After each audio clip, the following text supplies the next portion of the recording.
Vote चोरी की चर्चा की। खड़गे साहब यहां नहीं है, उन्हें अंबेडकर साहब की बड़ी चिंता रहती है।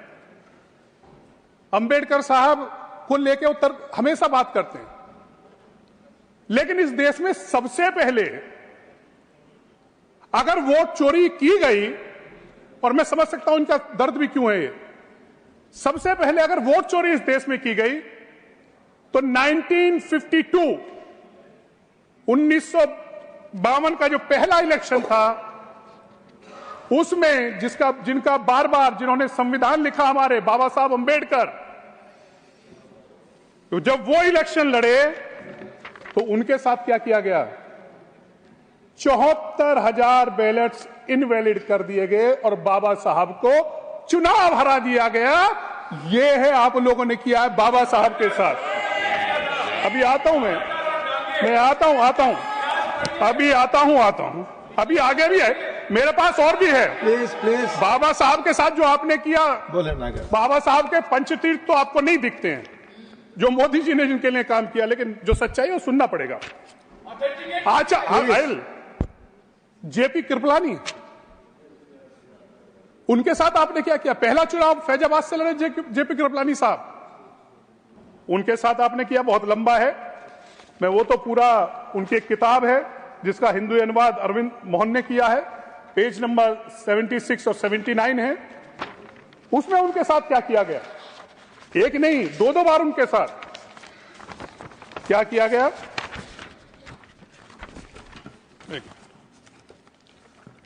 जब वो चुनाव लड़ने के लिए गए तो वहां उन्होंने कहा है, इस किताब में लिखा है कि फिर वही हुआ, मतपेटियां जब फैजाबाद लाई गई, आप लोग जो मतपेटियों पे दोबारा बैलेट पेपर पे जाना चाहते हैं, ये उसी समय से आपकी नीयत, उसी समय का जिक्र कृपलानी जी ने अपनी किताब में किया है। फिर वही हुआ, मतपेटियां जब फैजाबाद लाई गई तो उसके सील टूटे पाए गए और कहा गया कि बक्सों को बैलगाड़ी से लाया गया है, इसलिए हिलने डुलने से सील टूट गए हैं। ये कृपलानी जी ने कहा है।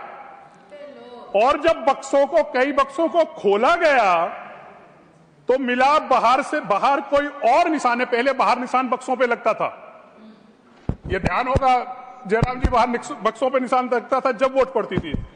जब कई बक्सों को बाहर कोई खोला गया तो बाहर कोई और निशान चिपका मिला, और अंदर और निशान पर दूसरे मोहर वाले मत पत्र पाए गए। ये आपने वोट चोरी की कृपलानी जी के साथ। आपने न अंबेडकर जी को बख्शा, न आचार्य कृपलानी को बख्शा, और इसके आगे भी कृपलानी जी जब तीसरा चुनाव लड़े, उत्तर मुंबई से वो चुनाव लड़े, तब आपने उनके साथ क्या किया? आप कहते हैं आज पैसे का रोल है चुनाव में, आप आरोप लगाते हैं कि पैसे से वोट खरीदी जा सकती है, ये और कोई नहीं, ये शुरुआत इस देश में आपने की है। और कृपलानी जी ने अपनी किताब में लिखा है, वो क्या कहते हैं, कृपलानी जी कहते हैं, जब उत्तर मुंबई में वो चुनाव लड़ रहे थे, हमारे चुनाव क्षेत्र में यूपी दूध वाले भैया लोगों के अनेक ठिकाने बसावटें थी, नगर पालिका को भी उनके वहां से उजाड़कर बाहर बसाने की योजना थी।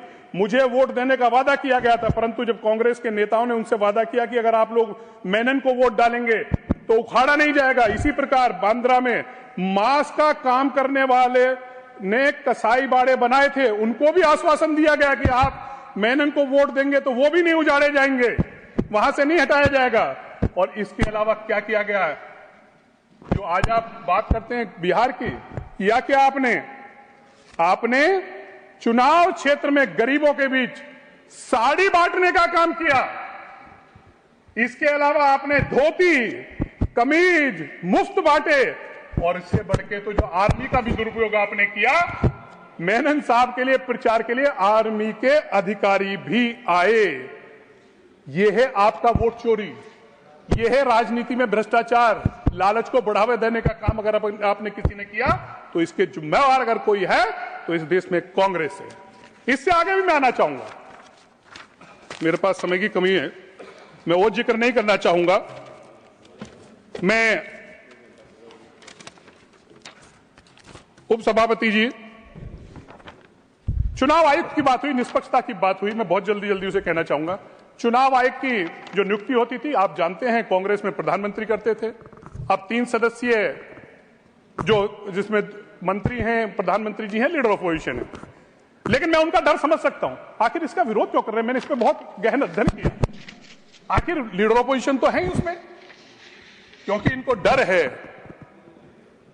डर है देश की जनता का जो मूड है उससे। एक बात तो स्पष्ट है कि अगले 25 साल तक ये शासन में आने वाले नहीं है, और जो चिंता कर ले उनकी उम्र निकल जाएगी, उनको कभी मौका नहीं मिलेगा। इसलिए वो इसका विरोध कर रहे हैं, इसलिए उसका विरोध करने का काम कर रहे हैं। और इलेक्शन कमीशन की निष्पक्षता की बात कर रहे हो, मेरे पास लिस्ट है पूरी इलेक्शन कमिश्नर्स की। अगर मैं लिस्ट पढ़ूंगा कि आपने जो इलेक्शन कमिश्नर आपके समय रहे, मैं 2-3 नाम जिक्र करके अपनी बात समाप्त करना चाहूंगा कि सुकुमार सेन फर्स्ट, उनको क्या बनाया आपने, फर्स्ट वाइस चांसलर बनाया आपने।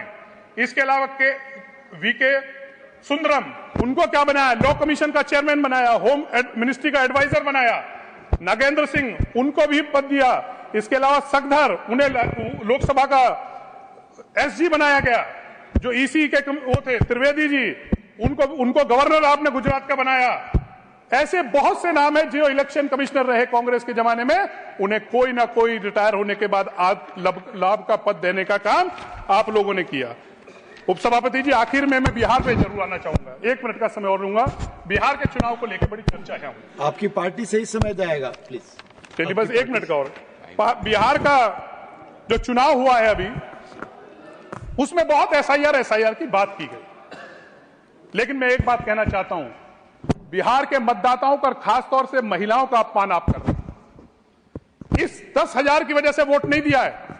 मैं बताता हूं वोट बिहार के लोगों ने क्यों दिया है। बिहार के वोटों ने वोट इसलिए दिया है, हमारे अखिलेश जी बैठे हैं, वो जानते होंगे बिहार की स्थिति को। सबसे पहली जरूरत है एक इंसान की, वो है छत, मकान। उसके बाद उसको महिलाओं का सम्मान के लिए चाहिए शौचालय उस मकान में। उसके बाद उसकी अपेक्षा होती है कि कम से कम उस मकान में बिजली हो, एक लट्टू लग जाए, और उसके बाद स्वच्छ पीने का पानी मिल जाए। वो देने का अगर किसी ने काम किया तो निमो की सरकार, नीतीश और मोदी की सरकार ने बिहार में देने का काम किया, इसीलिए हम वहां जीते। इसके अलावा एक और चीज है, अभी आप मैं एक बात और कहना चाहूंगा कि तालाब में कूदने से कभी वोट नहीं मिलते हैं, तालाब में डुबकी लगाने से कभी वोट नहीं मिलते हैं। वोट तो गरीबों की सेवा करने से मिलते हैं। मैं एक बात कहकर अपनी बात समाप्त करूंगा। मुझे भी बिहार चुनाव में जाने का मौका मिला। आरा में एक दिन खड़ा हुआ था, अखिलेश जी आप जानते हैं, मैं बाहर निकला होटल से, एक व्यक्ति वहां खड़ा हुआ था। वहां मैंने देखा कि बहुत बड़ी संख्या में जो हमारी बेटियां हैं वो सड़क पर दौड़ लगा रही थी। मेरे मन में हुआ कि मैंने उससे पूछा, भाई ये कौन है जो इतनी लड़कियां यहां दौड़ लगा रही? बोले साहब ये लड़कियां हैं फोर्स के लिए तैयारियां कर रही।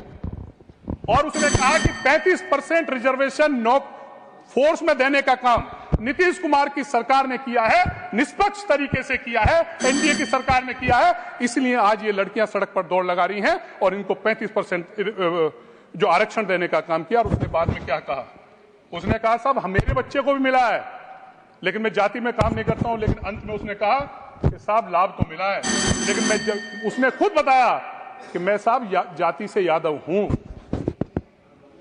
अपनी जाति भी उसने बताई, लेकिन उसने स्वीकार किया कि आज अगर ये महिलाओं की वोट मिलनी है तो महिलाओं के लिए जो काम नीतीश कुमार की सरकार, एनडीए की सरकार ने किया, इसलिए हम बिहार में जीते हैं। हम किसी के रहमो करम से, बेईमानी से वोट चोरी करके नहीं। आप वोट ही चोरी करके आपने बाबा साहब को हराया, कृपलानी जी को हराया, बहुगुणा जी को हराया। ये आपका इतिहास है, भारतीय जनता पार्टी का इतिहास नहीं है, ये नरेंद्र मोदी सरकार का इतिहास नहीं है। हम काम के आधार पर जीते हैं और आगे भी जीतते रहेंगे। बहुत बहुत धन्यवाद। सुश्री स्वाति मालीवाल।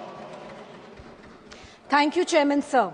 सर, आज देश की महिलाएं राजनीति में बढ़ चढ़कर अपनी भागीदारी निभा रही हैं।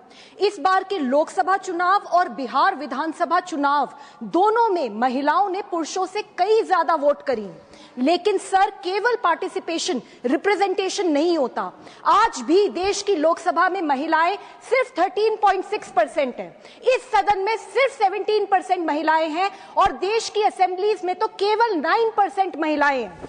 सर, ये हमारे लोकतंत्र की सबसे स्पष्ट असमानता है। ऐसे में मैं सरकार और सदन दोनों का दिल से धन्यवाद करती हूं कि वो विमेन रिजर्वेशंस एक्ट जो ऐतिहासिक है उसको यहां पे पारित किया गया। सर, मेरा ये मानना है कि जब ये कानून जमीन पर इंप्लीमेंट होगा तो देश में जरूर क्रांति आएगी। सर, पर विश्व भर में महिलाएं जो भी राजनीति में आती हैं उनकी जिंदगियों में बहुत चुनौतियां आती हैं। सर, इंटर पार्लियामेंट्री यूनियन और यूएन विमेन की 2016 की